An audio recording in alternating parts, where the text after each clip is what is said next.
and Chief Inspiration Officer. Let's say that again. I'm co-founder and Chief Inspiration Officer at Guiding Bright Minds. And we officially welcome you to the Guiding Bright Minds webinar series, number 17. This is 10 tips to help support your dyslexic learner at school and at home. And we are so happy to have Hillside School's co-founder, Kathy Sherman, with us today. So we're going to tell you a little bit more about Kathy and really dive into the webinar here in just a minute. But before handing it off to Kathy, I want to give you some background on Guiding Bright Minds. And if you've been to our Guiding Bright Minds webinar series, you've heard this before, but Guiding Bright Minds is really, we are on a mission to be one place where parents of diverse and neurodiverse learners go to get everything they need on their journey. Everything including research on the different neurodiversities and learning differences. We want to be able to connect you with parents. This is a place you're going to come to connect with other parents and caregivers on a journey similar to yours. We want to provide you with support through information and webinars like this on a consistent basis. In addition, we have a network of screened and vetted professionals starting here in the Denver metro area and Boulder that include psychologists, occupational therapists, ABA providers, support groups, and so much more of what our kids need to really help them and what we need to help us on our journey. In addition, pretty soon we're going to be adding what's called a strength-based section of our provider list, which is going to include really the types of providers that help our kids bring out their biggest strengths, because despite their neurodiversities, I shouldn't say despite their neurodiversities, that's one of their gifts, but one of the gifts they have is they have these amazing strengths that we don't necessarily see inside the box of school or even in our house sometimes. And we're building a network not only to provide the needs, but to provide support in helping bring out these strengths. So it's going to be people like equestrian ranches and karate and welding and coding and so much more of the things that our kids really can enjoy, get into, and find their amazing strengths. So again, at Guiding Bright Minds, we want to be the one place where parents go as a destination for everything they need on their journey in guiding diverse and neurodiverse learners as they grow up. And so just a little background. Again, my name is Kyle Feingold, and I started this journey myself as a child who grew up with dyslexia and undiagnosed ADHD. And, you know, back when I grew up, back when I had hair, there was so much less information out there about neurodiverse and diverse learners. And it was a really tough road for me, particularly in elementary school. And then in high school, my parents worked so hard to find the right resources and people who understand the way I think, the way that I learned and the way that I thought, and really were able to surround me with these resources to help me build my confidence, my skills, and my self-esteem and be the best I could be. And 17 years ago, I started an organization called Results Learning, which is an academic coaching organization in Colorado. And through all of that experience, I realized that it's so hard for people to navigate all the different potential routes and all the different resources when you're raising a neurodiverse or diverse learner and trying to find the right path and the right. I want to start with introducing myself. So I'm Kyle Feingold. I'm co-founder and Chief Inspiration Officer. Let's say that again. I'm co-founder and Chief Inspiration Officer at Guiding Bright Minds. And we officially welcome you to the Guiding Bright Minds webinar series, number 17. This is 10 tips to help support your dyslexic learner at school and at home. And we are so happy to have Hillside School's co-founder, Kathy Sherman, with us today. So we're going to tell you a little bit more about Kathy and really dive into the webinar here in just a minute. But before handing it off to Kathy, I want to give you some background on Guiding Bright Minds. And if you've been to our Guiding Bright Minds webinar series, you've heard this before, but Guiding Bright Minds is really, we are on a mission to be one place where parents of diverse and neurodiverse learners go to get everything they need on their journey. everything including research on the different neurodiversities and learning differences. We want to be able to connect you with parents. This is a place you're going to come to connect with other parents and caregivers on a journey similar to yours. We want to provide you with support through information and webinars like this on a consistent basis. In addition, we have a network of screened and vetted professionals starting here in the Denver metro area and Boulder that include psychologists, occupational therapists, ABA providers, support groups, and so much more of what our kids need to really help them and what we need to help us on our journey. In addition, pretty soon we're going to be adding what's called a strength-based section of our provider list, which is going to include really the types of providers that help our kids bring out their biggest strengths, because despite their neurodiversities, I shouldn't say despite their neurodiversities, that's one of their gifts, but one of the gifts they have is they have these amazing strengths that we don't necessarily see inside the box of school or even in our house sometimes. And we're building a network not only to provide the needs, but to provide support in helping bring out these strengths. So it's going to be people like equestrian ranches and karate and welding and coding and so much more of the things that our kids really can enjoy, get into, and find their amazing strengths. So again, at Guiding Bright Minds, we want to be the one place where parents go as a destination for everything they need on their journey in guiding diverse and neurodiverse learners as they grow up. And so just a little background. Again, my name is Kyle Feingold, and I started this journey myself as a child who grew up with dyslexia and undiagnosed ADHD. And, you know, back when I grew up, back when I had hair, there was so much less information out there about neurodiverse and diverse learners. And it was a really tough road for me, particularly in elementary school. And then in high school, my parents worked so hard to find the right resources and people who understand the way I think, the way that I learned and the way that I thought, and really were able to surround me with these resources to help me build my confidence, my skills, and my self-esteem and be the best I can be. And 17 years ago, I started an organization called Results Learning, which is an academic coaching organization in Colorado. And through all of that experience, I realized that it's so hard for people to navigate all the different potential routes and all the different resources when you're raising a neurodiverse or diverse learner and trying to find the right path and the right resources to support you and your child. And then my amazing wife and I, 8 years ago, we had our own neurodiverse learner in our family. And our son Samuel is 8, and he's a neurodiverse learner. And for my wife, she started to research how we could support him and realized the same thing. It's hard to find one place to go to get everything you need. And she had to go so many different places and had so much anxiety and didn't know where to go, even with a neurodiverse person in her house herself that was in the field. So my wife and I came together and we started Guiding Bright Minds just about a year ago to, again, be one place, the one single resource where parents and caregiver, or parents and providers come to really get what they need in one place. Again, research, support, professionals, and connection with other families that really are experiencing similar journeys that we are. So we hope you will visit Guiding Bright Minds. It's completely free to parents.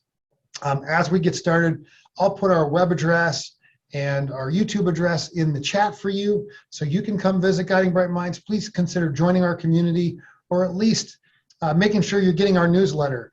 We send our newsletter out once a month or every 2 weeks to keep in touch with you, let you know all the upcoming events and the things happening, not only at Guiding Bright Minds, but in the broader community.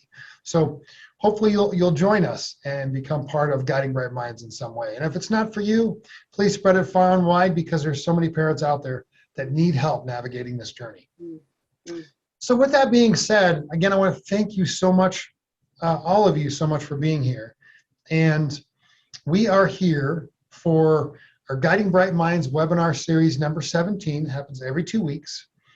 The title of our webinar this week is 10 Tips to help support your dyslexic learner at school and at home, and very appropriate for Dyslexia Awareness Month here in October. Yeah. So we have Kathy Sherman with us from Hillside School. And Kathy has had a lifelong, deep, and passionate interest in how children learn. At the start of her career, she established the first program for children with learning disabilities in the United States, Dependent Schools European Area School System.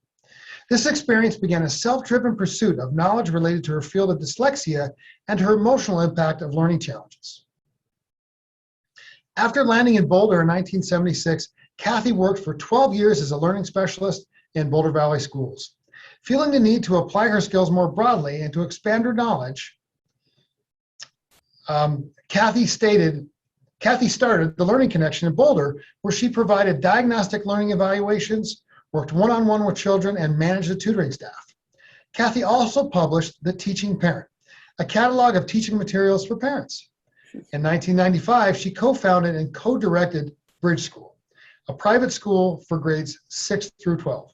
During that time, she became immersed in the begrudging and exciting research related to dyslexia and the impact of stress on learning, which ultimately culminated in the inception and development of Hillside School, where state-of-the-art teaching strategies could be effectively implemented. People often comment to Kathy that starting a school must be very difficult and challenging, but she empathetically lets them know that nothing could be further from the truth. Hillside was a joy from the very beginning because the positive impact on the children was immediately visible in their academic growth and well-being. So taking advantage of all Colorado had to offer, in 1982, Kathy and her husband joined Jill and built by themselves a passive solar home, which they still enjoy. It's pretty cool, Kathy. During the building of the house, their two little boys, ages 2 through 4, enthusiastically helped by playing in all the available mud and dirt from the building project. Over the years, a third son was added to the family, and the house became a mini farm of sorts with bees, chickens, perennials, and cutting flowers, along with a vegetable garden. Honey, eggs, veggies are all regularly shared with all. So in the warm winter months, sitting outside in the gardens under the maple tree is Kathy's favorite special pleasure. So we're so happy, Kathy, to have you here with us today and for you to really share your knowledge about the dyslexic learner and how we can really support our dyslexic learners, both in the home and at school. So Kathy, take it away. All right. Let me get things going here. All right. And again, we just wanted to thank you so much, everybody, for being here. We're going to go ahead and share Kathy's screen. And while she does that, I want to let you know that we will be sending out a recording of this webinar. So all the materials that Kathy shares here today, we will make sure we get those to you along with the recording. That recording will be sent out either this evening or tomorrow. And again, it'll be on the Guiding Bright Minds YouTube channel, and you'll get a link to that. And if there's anybody that you know that can benefit from what Kathy's going to share today, please feel free to pass it on. All right, Kathy. Well, thank you. It's always so interesting to hear about yourself. You know, the journey has been long, and I can't tell you how fortunate I feel to have tapped into an area that has brought so much interest, joy, frustration, you name it. But I am so aligned with the learning difference of dyslexia in particular, and also kids that really struggle with the stress piece that comes along with that. So let's get started. I think that, you know, when we talk about the foundation of support, when I look at this slide, I think, wow, it feels heavy, like you've got so much on your shoulders. And I want to tell you that, yes, you do have so much on your shoulders, but you absolutely can do it. It is the parent alongside the child that makes the difference. So bring out your mama bear, your papa bear, and let's see what factors we can raise awareness about that you might bring into your life that make this journey easier for you. So the first area I think we must talk about is the home front.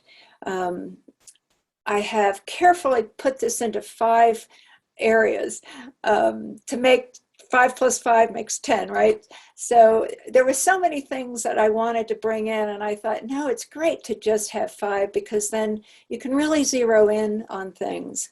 So these are the 5 areas we're going to talk about today in terms of cultivating the home as a part of that foundational support. So we'll look at these one at a time. You first. It's got to be you first. The whole concept of self-care, I think, is something we feel, oh, maybe that's a selfish thing to do, or oh, I don't have time, I've got to put my kids first. But you are a leader as a parent, and a good leader must take care of themselves in order to do that important job. So you want your child to feel you solidly on your side, on their side, no matter what. And Kyle's comment about his parents, and Kyle, I'm so impressed with what you've accomplished in your creative thinking. But what really struck me was you're talking about your parents did everything they could. And that's this job. So you must take care of yourself and explore your own anxiety and stress. Our boundaries of safety have diminished. We have invisible elements in our world. You used to be able, in my generation, I could go home and play in the neighborhood. I could go down the street. Nobody knew where I was. You were safe in that area. You were safe going to the grocery store. You were safe at church. You were safe at school. Those boundaries are not the same. So our kids feel that. We have a pandemic, we have climate change, we have a lot of things that are just sort of out there that have changed that boundary. So be aware of that and be aware of how these factors can impact, add additional stress to your world and your child's world.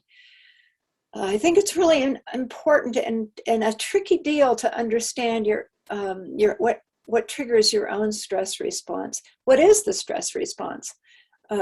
I've included lots of resources at the end for you to dive deeper into all these areas. But know your triggers and understand that they can be really small. They can be reading with your child and they don't know a word on one page that they knew on the other. That can trigger your stress. And that in turn can cause language to come out that you really don't want to come out, right? So we've all been there with those little frustrations. But once we're aware of them, once we know what our triggers are, it really makes a huge difference in being able to catch them before they move into a stress response. Find the tools that work for you. There's lots of, I put music in because there's some really interesting music that elicits certain brain waves. I use those in particular. I actually have one called Focus that when I'm needing to do thinking work, I put on my focus music and my brain really works better. So I have a link to that in the resources for you. There are many apps. What is it for you? Nature, your time, massage, alone time, quiet space. That might be the hardest one to find, right? When you have a family at home and lots going on. But take the time to take care of yourself so that you can do the job that you want to do and do it the way that serves everybody the best. All right, let's look at the next area. Knowledge is your power base. That builds your powerhouse when you're dealing in that school system. I'm sure many of you have educated yourself well at this point, but everybody's on a different continuum with that. And I'm putting some three different areas in here, and they've got another slide with more. These are three books that most of you have probably heard about, but some of you may have not. And I have print and audio because I made the mistake once of meeting with a parent after evaluating her child, and we discussed it. Mom understood. She said, yes, I know, I have dyslexia. And I hand her Overcoming Dyslexia, and she started laughing. I mean, belly laughing. And I said, you know what? She said, well, you're giving a 350-page book to read, just somebody who's dyslexic. And I thought, yeah, why had I not been more sensitive? So I really, you know, I'm always learning. So, and know that you don't have to pick these big books up and read them from front to cover. You may want to know about brain research and overcoming dyslexia, or in Dyslexic Advantage, you may want to learn about the strengths-based approach to looking at kids, just the numerous areas of significant ability in creative thinking and problem solving, et cetera, that our dyslexic population has. The Dyslexia Empowerment Plan looks at, you know, it's getting in the school and getting what you need for your child and meeting their needs. I put movies in here because movies bring a whole different way of getting information. But the wonderful aspect to movies about dyslexia is that it opens up dialogue in a family. And some of you may have a partner that just is not buying this whole dyslexia piece quite yet, that wasn't their experience, and they're just having a hard time coming to an understanding that that's going on with their child. I have seen amazing things happen when the family sits down and watches a movie. So what I have here for you is a review of 9 movies on this website that will share a little bit about each one. So you can pick a few that appeal to you. And I really strongly encourage you to tap into that media form, because it's powerful in opening up kids' ability to talk about it as well. So also, you know, the internet is there's the good, the bad, and the ugly with the internet, right? But there are many websites out there.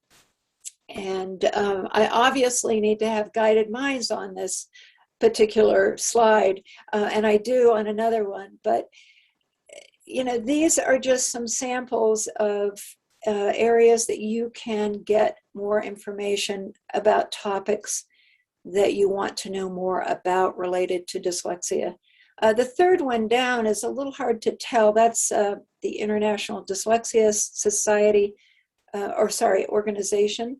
And there's some key articles in there about what teachers should know and what parents should know, among many others that might be useful to you in your journey. So the Dyslexia Training Institute is another website that has lots of podcasts and blogs.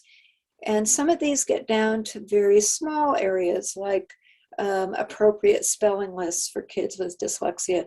So there is the entire range of topics within these. So tap into those, and for the questions that you have, that's just one way to get that knowledge. Find your peeps. They're out there, and I am thrilled. I did not know, Kyle, that your organization connects parents together, and I'm thrilled to hear it, because that's so needed. And I want to mention, I've got FB by some of these here, which means Facebook. So these are, you may be an anti-Facebook person, but there are a number of organizations on Facebook that are they're all for parents. CoKid stands for Colorado Kid. There's BV Kid in Boulder Valley. Dyslexia Support for Parents of Dyslexic Children has 62,000 members. But the reason I put the Facebook notation here is that you do have to be on Facebook to access them. If you want, you can go join Facebook and don't add any friends, just use it for accessing these sites. I read, I'm on Facebook a lot, and I'm reading and learning from the questions parents ask. And it gets down to even small questions such as, I have a 9-year-old who's still reading decodable books. I need some titles. Those are the questions that come up for parents. And the responses there are many, and they're rich. And it sounds like that's the same type of thing that you can find at Guiding Bright Minds as well. So access these. There's some, I've mentioned IDA, International Dyslexia Association. Dyslexia Advantage also has a newsletter. These are just some other areas that you can search specific topics and get more information. But you need that information as you're not just working with your child, but as you're working with the schools. And we'll talk about that in a minute, because sometimes that can be challenging. So the power of words, I could talk for a few hours on this, but I won't. And in this particular slide right now, I think we need to talk about naming it, naming dyslexia. It's important for kids to know what is going on. They need a word for it. If you have any hesitancy to get an evaluation, don't, because all an evaluation does is give you information so that you can plan and you can problem solve and move forward. Don't wait. I see too many parents wait a few years. They want to see what's going to happen. There's no reason to wait. So in terms of understanding about the naming of dyslexia, we don't want dyslexia to define our children. It's not all of who they are. It's one little piece. Just like all of us have different factors and components that make us the individual that we are, dyslexia is just one part. But when kids have that as an answer, and you can talk about that's what it is, you can then problem solve and move forward. You don't need to sit in that place of it feeling like a catastrophe. It's not. It's a thing. It's a thing that's giving you a hard time. So what are we going to do about it? You have that dialogue with your children, and then you can start taking steps that move you forward. And I see so many kids relieved that, oh, it's that thing. Yeah, it's that thing called dyslexia. And these are some things that we can do to support you. And then you can talk about the positive aspects and the strengths that come with it. So we want to also avoid labels that judge, and I'm going to hold on to that and talk about it in a second a little more. So parents often ask me, okay, I got it, I understand what's going on, and I need to talk to Mary Beth about dyslexia, and I don't have any idea what to say. And right, it's a new experience. You can't possibly know immedately what to say. So there are resources, of course, on the Yale website. Yale, Sally Shaywitz's work is on the Yale website also. But there is a section there that gives you samples of how to dialogue about this with your child, because you do want to do it in a way that moves you to a positive place. And this particular website has numerous examples. You won't necessarily take it word by word, but it will give you some language in your own mind to use, and then you can make that individual conversation. But it's a great resource, and kids need to know what's going on. So I'm going to quickly go through this slide. I probably shouldn't have put it in here, but I couldn't help it. Language is just, we don't see it, we hear it, but the impact of what we say and how we say it is so huge. When I had the Learning Connection years ago, and these kids would come in after school exhausted, and you know what I'm talking about. Our kids are tired at the end of the school day because they've been using a lot more energy to get that work done. I knew I had to language with these kids in a way that when they walked out, they said to their parent, I want to go back. So how was I going to use language with them to get that response? So I learned in the trenches.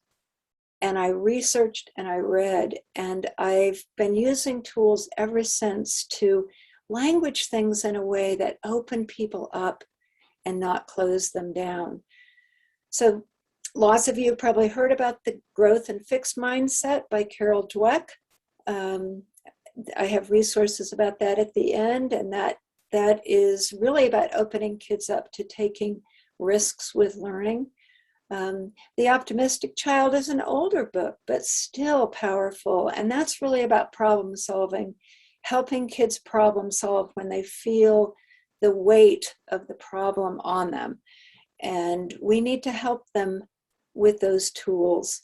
Problem solving, research with kids has shown that it really builds significant resilience and moves them away from the depression that can accompany feeling overwhelmed. I'm going to skip down to the last one, effective responses to your child's mistakes. That could be a whole webinar, right? So we know what it's like when we're home and we're doing that homework. And you've had a long day too. You've been at work. You've been doing a million things. And you're trying to do the math that's hard to understand these days. Or you're trying to do the spelling. Or, how do you language your response? So I'm just going to put that out as a teaser because I'm going to talk a lot more about that next month. I will be doing a Hill Topics presentation on dyslexia and learning.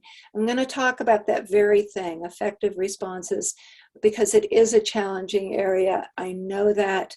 I've lived it, and I've got some ideas for you. So hold on to that. And if you can come next month, we'll talk more about that for sure. All right.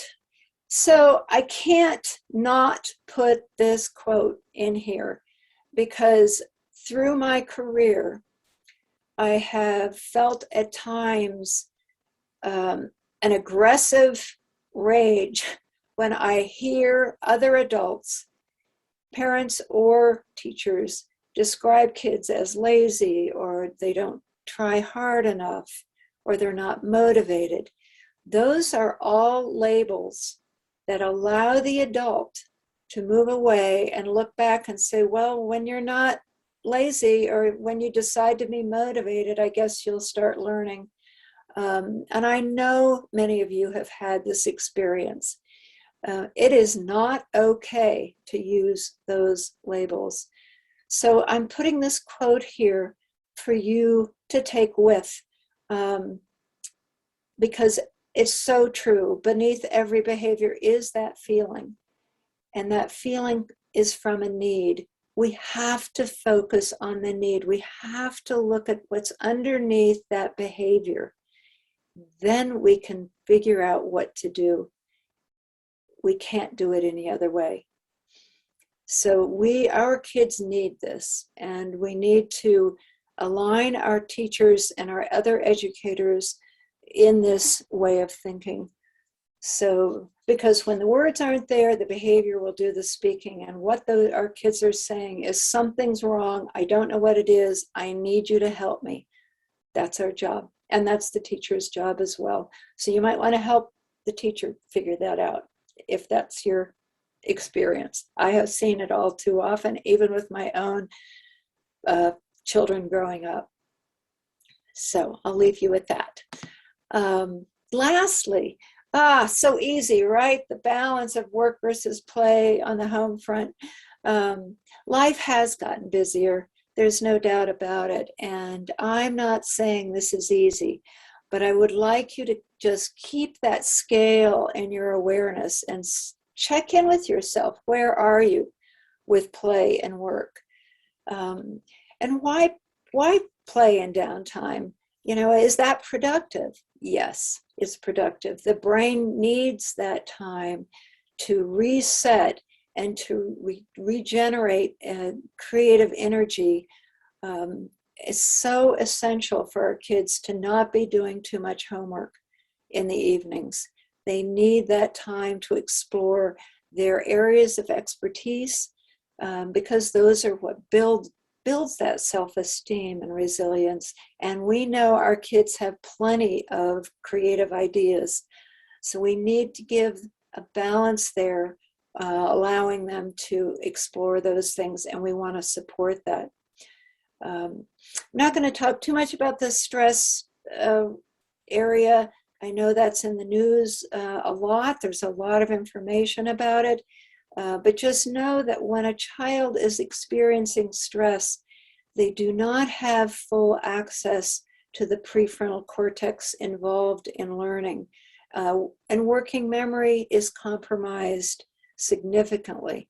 So, and when a child is stressed and they're not able to learn as well, it creates more stress. So we want to be aware of that and look at tools that they may need, balance their day better. And know that neurons that fire together wire together. You may have heard this phrase, but when learning and stress happen at the same time, they make a connection that we don't want, right? We don't want our children then to go back in a learning setting and fire up that stress response. We want to disconnect those two. So we need them to have more positive experiences at school to make that happen. So yes, the life balance. We'll talk about that a little later too at the end. On the school front, so now we've talked about the easy stuff, right, that you can all do at home. The school front brings various challenges. And I want to tell you that I did not have children with learning differences per se, but let me tell you, I had 3 very out-of-the-box kids, and I often felt like I was in a dark closet groping around for this light bulb. And so I've learned a little bit about that just from a personal experience, and then just trying to advocate for all the kids I've worked with. I think it's, these are the areas we're going to talk about. And so I'm just going to show you these here, and then we'll go through them. I think it's really valuable to create a connection to your child from the get-go, right at the beginning, maybe even during teacher work week, before classes start. And I'm not suggesting that you walk in with a 30-page evaluation. That may come in later, but teachers are often really overwhelmed at the beginning of the school year. So make a one-pager about your child. And here's some ideas of things to put in it. I do have a resource for you at the end of this PowerPoint that you can access that gives you a sample of what this looks like. I say laminate it. You don't want it to be a flimsy piece of paper that gets tossed in with all the other papers on your teacher's desk. You want it to be robust and be in the way a little bit so they can't easily get it filed somewhere that it shouldn't be. You want to pull out the most essential pieces if you've had an evaluation that you want that teacher to have at the forefront of their brain when they meet your child. Share what might be unseen. We know that our children get dysregulated, and we want the teacher to know maybe some of the factors that might trigger your child. For instance, noise is a big one. And some kids, when they have constant loud noise, or they're not able to separate that background noise from what they should be listening to, they get dysregulated. How does that behavior look? Depends on the child. But it may be that they go under their desk. They may leave the room. I've seen kids leave school because they're just overstimulated. And that really riles people up. So let your teacher know what behaviors might arise because of some of those factors that are true for your child. Be specific about emotional and social needs and learning needs. Not too many. Pick the most important ones to you, and create that human being of who your child is by talking about interests and strengths outside of school. I've seen some amazing things that kids can build with and do and create. Some kids make movies when they're 6 years old, whatever it is. And it doesn't have to be a huge, flamboyant kind of thing. It can be something small. I just met a little boy who was going to Mexico and very eager to sit on the beach and paint the sunset with his watercolors. I love that story because it just really opened up in my mind who that little boy was. And at the end, profile what positives your child might bring to that classroom. And again, they don't have to be huge. It could be that they're a good friend, that they're excited to learn this school year, that they bring a smiling, cheerful demeanor when they walk in the door. Whatever it is your child can bring. Most one-pagers leave this out. And I think it's important for that teacher to feel like there's a give back too. And you know your child has some positive, wonderful things to bring into that classroom. So let the teacher know what that might be. And she'll be on the lookout for it too and appreciate it. Sometimes we just have to educate the educators, right? And I'll just be upfront. This is my 50th year in this field. And man, has it taken a long time to start looking at teacher training. I have 2 degrees in the field of learning disabilities. I learned nothing about dyslexia, nothing. I totally dove into it back in 1972 when I was starting programs, and I found Orton Gillingham and I found Slingerland. I found all these tools that nobody knew, nobody ever talked about to me. But things are changing. Things are changing.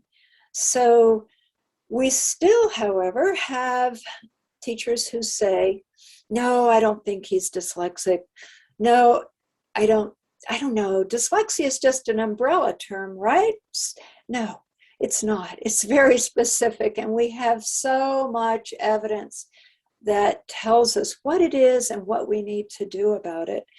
So this is where you may want to create a one-pager about dyslexia and put, go to the various resources listed here. I'm just going to pull up the International Dyslexia Association because that's what's popping in my mind right now, and look at what all educators should know about dyslexia and pull out the important parts and provide that to whoever you're working with.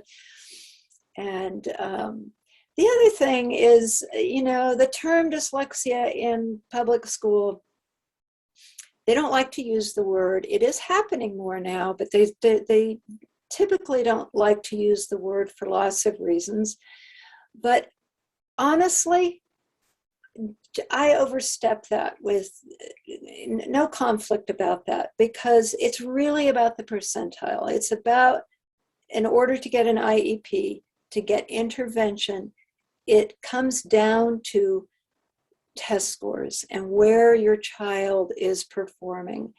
So they may have a diagnosis of dyslexia, but they may be reading at the 25th percentile, in which case the school in our state, they're not obligated to provide intervention unless it's at the 12th percentile or below.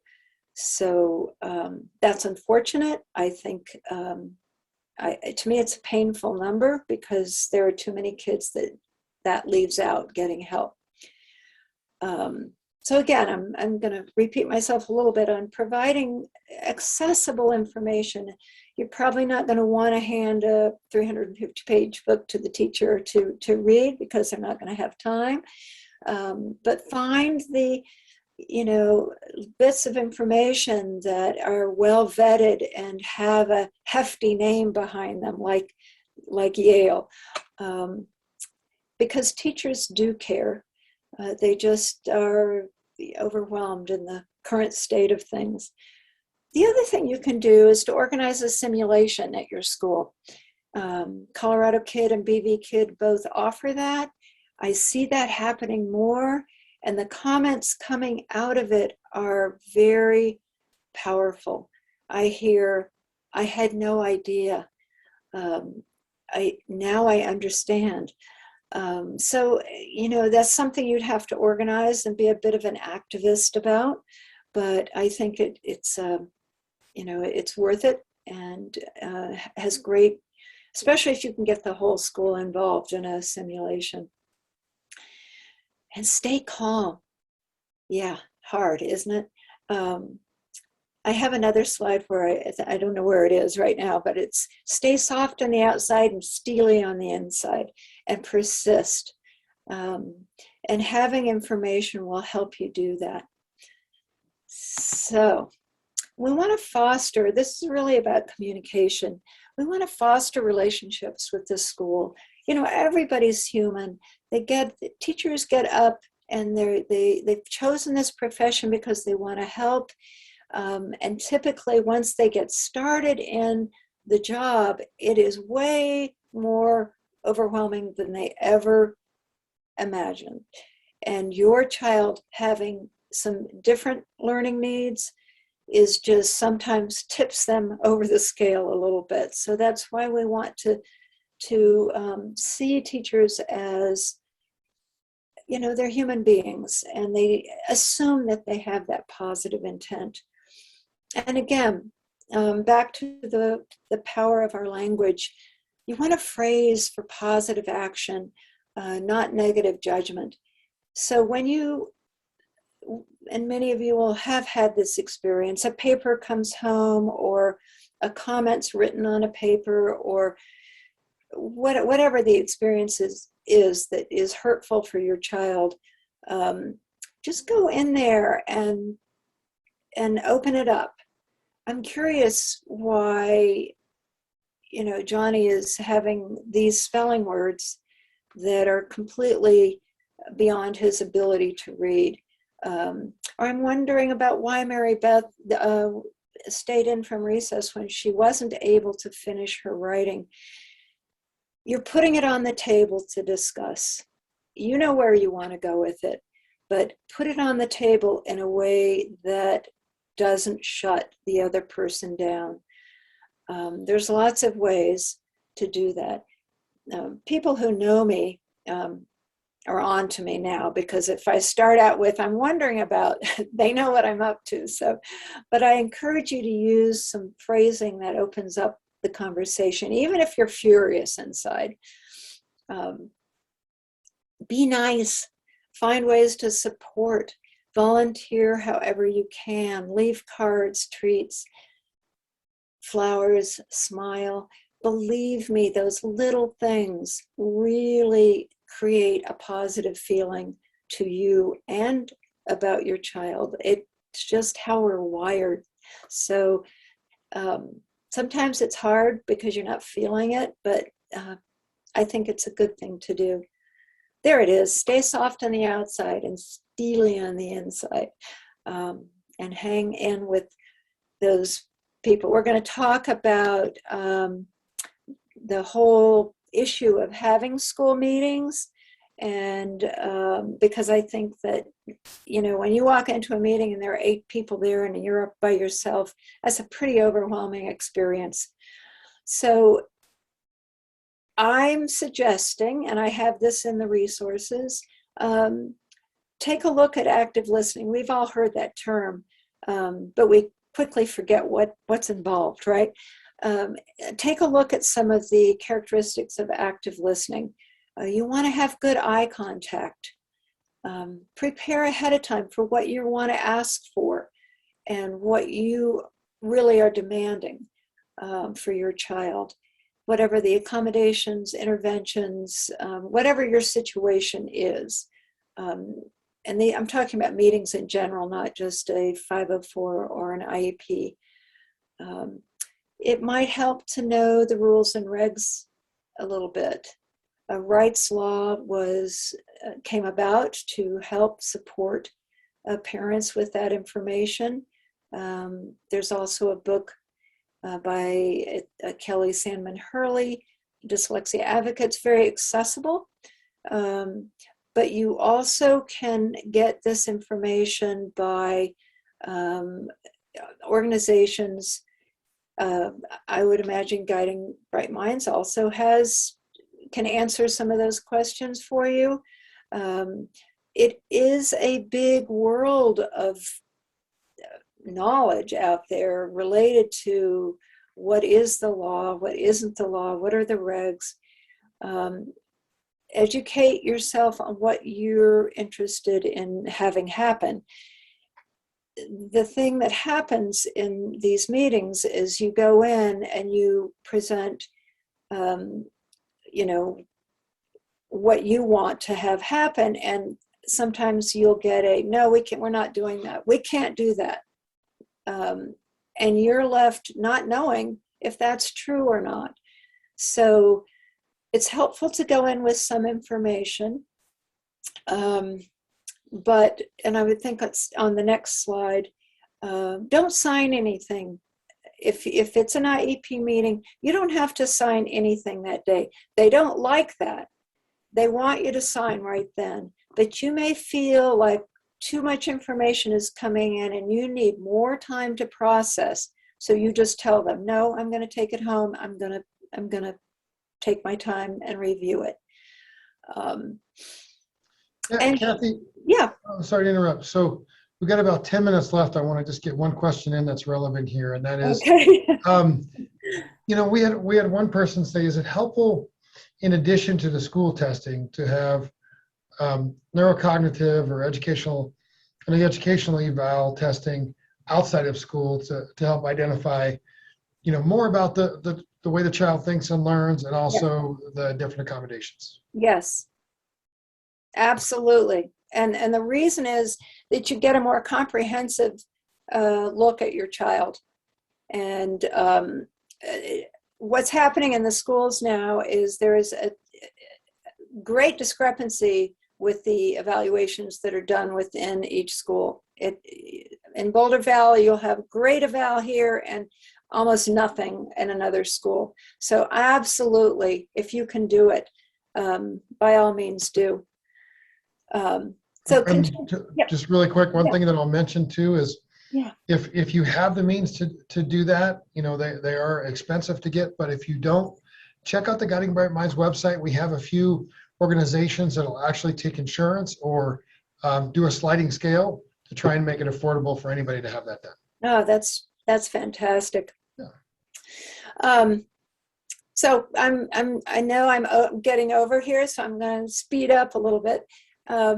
So, review paperwork ahead of time. If you have an IEP meeting or a significant meeting that there is paperwork completed, you can ask for that ahead of time so that you can organize your thoughts as you go in. Gather your own evidence.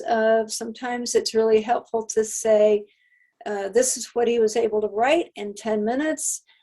Years ago, I was a resource room teacher and the team would not approve an IEP for this boy. I got up, went to my classroom, I pulled out a writing sample, I came back, I put it on the table, and everybody said, oh, and they gave him an IEP. So sometimes the visual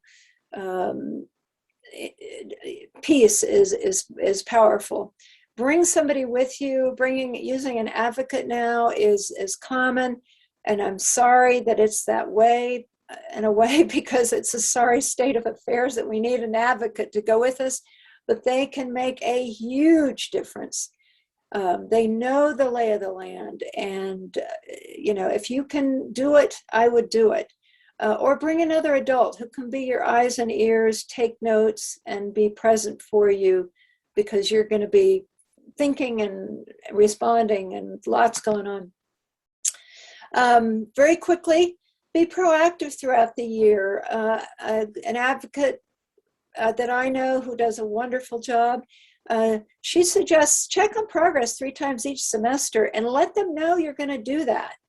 Let them know you want to know where things stand, and you don't want to hear, oh, things are going great, she's doing really well. No, that's not what you're asking. You want to know what you want, and not just progress monitoring. You want some specifics. What skills does your child know now that they didn't know before? And you don't want just some term from Ames Webb that you don't understand, right? Track the goals in the IEP, ask questions throughout the year, and let them know you're going to do that, because that just keeps everybody, at the forefront of their mind. We're at the end. So again, I just want to say the child who's encouraged and supported throughout the years is most likely to experience the best possible outcome.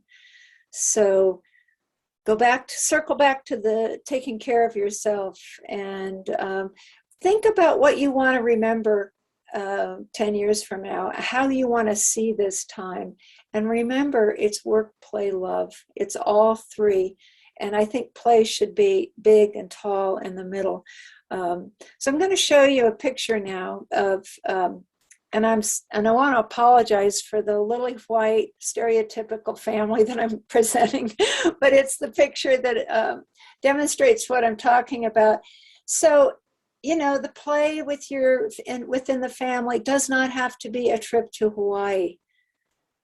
It does not have to cost money. It can be a family like this who suddenly they're on a walk, on a hike, and everybody starts to get silly. Those are the times that are memorable, and those are the times that bond everybody together. Child rearing, it feels like forever, and it goes by in a flash. So I really push taking time for play. It's the one thing that I thought I was doing enough of, and when I look back, I don't think so. So you have that opportunity now to keep that going in your life with your family. So this is I'm at the end, but I want to just show you, these are the resources. I'm not going to go through them all right now, but I have a number of other pages on all of these subject areas that will be accessible to you. Wonderful. Kathy, thank you. I think you brought up such wonderful guidance, not only for the classroom, but at the beginning, right? The first half around our families and at home and self-care. And I really appreciate you bringing that out. It's self-care, and as you know, and many parents probably feel, is the last thing we sometimes take the time to do. And if we can't, it's kind of, I've heard different people say this, if you can't take care of yourself, you lessen your ability to take care of those around you. So it's really super important. It's really true. It's really true. So, there's a couple questions here that I want to see if we can get through briefly in our last couple of minutes. So when you, here was one back from earlier in your slides. Would you do the teacher-child connection for a high school student, or help them advocate for themselves? I think it depends on the child. And I say that because kids mature with their independence differently. I would consider it. Ideally, you could inspire the child to do that themselves. I think that would really be most powerful. But if you have a real late bloomer who's going to probably get to 25 before they're fully independent, and you think that one pager would be an asset, with permission from the child, I would do it. Yeah, and I'll mention, I think that's really good advice. The other thing I'll mention is there's an organization called Yes. It's Yes. Yes, yeah, the Yes Talk Advocates. about them.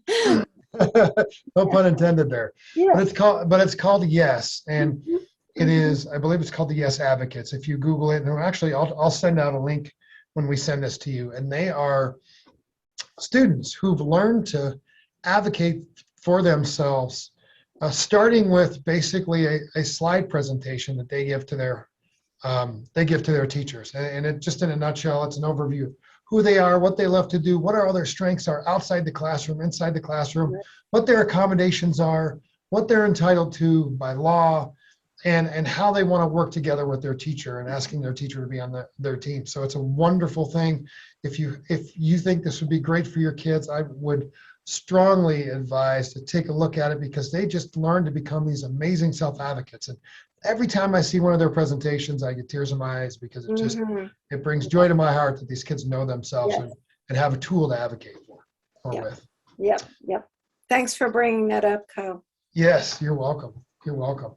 And again, I will share that. So it is 1:29, and with that, I think we are ready to conclude. Thank you Lisa for dropping the yes-colorado.org into the chat for the Yes Advocates.